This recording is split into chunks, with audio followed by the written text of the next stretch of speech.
Thank you very much indeed, Penny. Can you all hear me through this? I kind of like standing here talking about sustainability because it's like being a kind of a vicar with a lectern. I can sermonise now and be moralistic about the future of the planet and how we're going to save future generations from our misdemeanours and bad behaviour. I've got a soft spot for Auckland, so I'm really delighted to be here. I used to be director of Greenpeace in the UK and an international trustee, and of course the Rainbow Warrior was sunk in the harbour here, an extraordinary act of international terrorism, and you stood up to the French government, for which thank you very much indeed. I launched the new Rainbow Warrior in 1989 in London, which is now causing trouble all over the world in the true spirit of Greenpeace. This action was done in Greenpeace in 1992, 17 years ago, and it was after the World Summit in Rio de Janeiro on environment and development to discuss sustainable development. And we did the action because all the conferences in the world and all the protocols are not leading to action. And that was in 1992, 17 years ago. And we have to ask ourselves whether today there's sufficient action that's proportionate to the scale of challenge that we face with global environmental and other challenges. But you know, in addition to being a challenge, sustainability for us in Beyond Green is a series of opportunities for improving the quality of life and improving our cities. They're just disguised as insoluble problems. That's what I'm going to talk about this evening: global environmental forces and imperatives, how we go beyond green, what sustainability is, how we apply that to the way that we make cities, some case studies, a process, and then something about your brand in New Zealand and the potential here. If everyone in the world lived as we do in the United Kingdom, we need 3.5 planet Earths to sustain ourselves. Now, it was only 3 planets.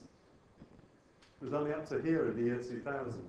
And we've added half a planet in 9 years in terms of United Kingdom lifestyles. So we say sustainable development is living on the Earth as if we intended to stay. Now, it's a serious question all of a sudden because we just can't sustain, we can't carry on living in the way that we do now. Climate change is the greatest threat facing mankind. Here's the history of world carbon emissions. I'm sorry I can't do the whole Al Gore thing. I haven't got the whole of the Apple Corporation behind me. I've just got PowerPoint slides. But nevertheless, it's a pretty dramatic increase, I think you'll agree. In addition to that, we've got the macro trends of rising population. 6 billion to 9 billion by 2050. We've got increasing consumption, increasing resources, and meanwhile a whole other set of macro trends: falling water tables, shrinking cropland, shrinking rangeland, declining soil quality. These are objective scientific measures. There's nothing funky or hippie about any of that. It's science. Just read that for a moment.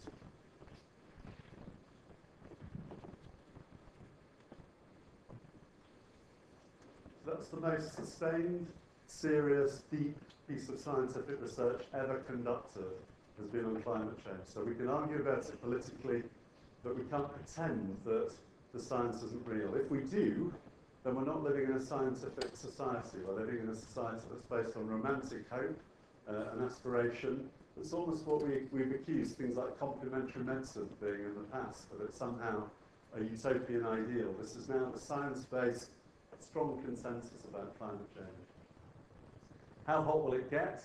Well, since 2000, carbon emissions have been growing much faster than the International Panel on Climate Change ever thought possible. We're now seriously talking about global average temperatures increasing by 4 degrees. If they increase by 6 degrees, most of the planet becomes uninhabitable for human beings.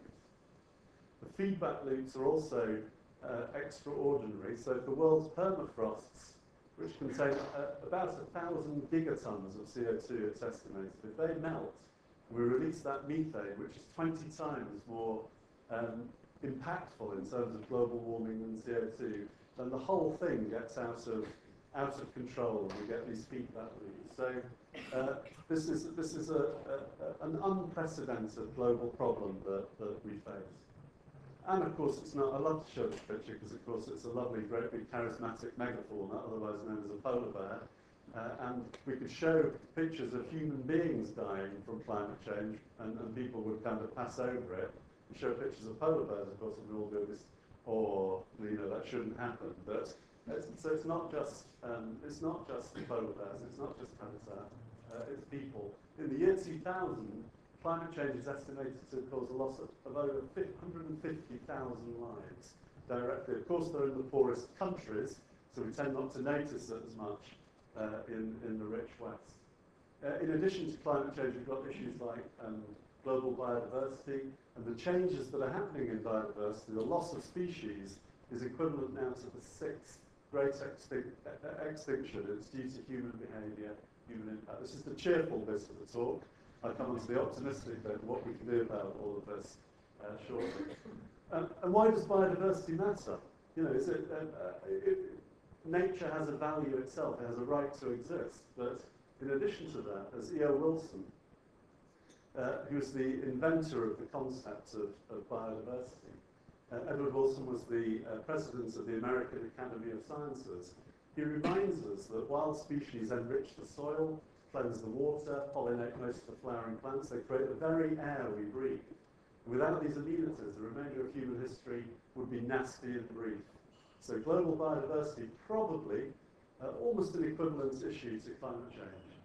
Factor 10, we're getting deeply gloomy now. This is just maths, okay? World population in the year 2000, 6 billion. It's now 6.8 billion within 9 years. We've added 800 million people. There are more people alive today on the planet than in the entire history of the human species up to the Second World War. Average economic growth globally, about 2.5% a year. Economic growth compound between 2000 and 2050, plus population increase 6 billion to 9 billion, multiplied is a factor of 10. So that the impact that we'll have on the biosphere, unless we change our behaviour, will be 10 times greater in the year 2050 than it was in the year 2000. Anyone that's got a calculator could work that out quickly. The compound effect of economic growth and population increase will mean that if we do nothing about how we manufacture, grow, move around, everything that we do in our lifestyles, the impact will be 10 times greater, inevitably, by 2050. Which means that if you think that the impact that we were having on the biosphere in the year 2000 was too great, as I obviously did in Greenpeace, many others did, including many scientists, we have to be more than 10 times efficient in the way we use resources in the future, or otherwise use 10 times less of the resources, or in cleaner ways than we have before. That's the scale of the challenge. That's me in Greenpeace in 1989, this is the doom and gloom part of the talk, and that's the classic environmentalist, isn't it? This is all, the world's coming to an end, we may as well give up. But clearly there's a whole other side to the action that we can take and what that can do for the quality of our lives, the quality of our cities, and a whole range of industrial efficiencies and so on that I'll talk about, I promise, shortly. But just so that you understand what this factor 10 thing means, just to give a few illustrations. In the year 2000, there were 500 million cars on the world's roads. It's projected that by 2050, there'll be between 3 and 5 billion cars. About 2.9 billion of those are on the roads in Auckland. That strange thing there is a mock-up of an exhibition that we were planning as a project that Jerome in the audience here and I were working on in Yorkshire in England called the Earth Centre.